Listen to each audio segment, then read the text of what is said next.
My world fell apart on a Tuesday. It started ironically with a glimmer of hope. For months, my wife Sarah and I had been drifting apart. The silence in our home was heavier than any argument. We decided to try marriage counseling, a last-ditch effort to save what we once had. Our counselor, Dr. Evans, seemed like a miracle worker.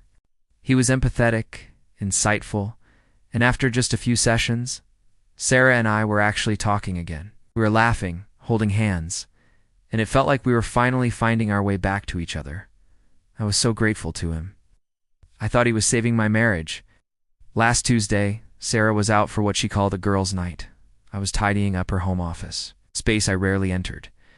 I was just organizing a stack of papers on her desk when a few receipts fluttered to the floor.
It was a betrayal on a level I couldn't comprehend.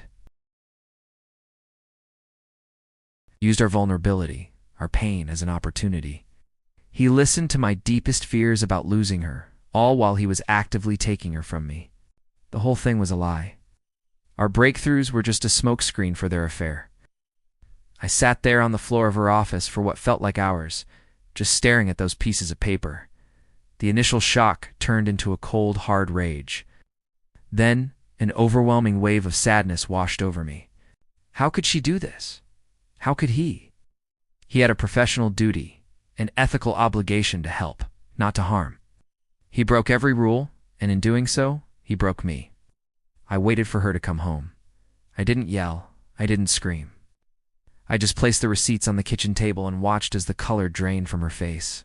There was nothing left to say. The man who was supposed to fix everything had destroyed it all, and he took my wife with him.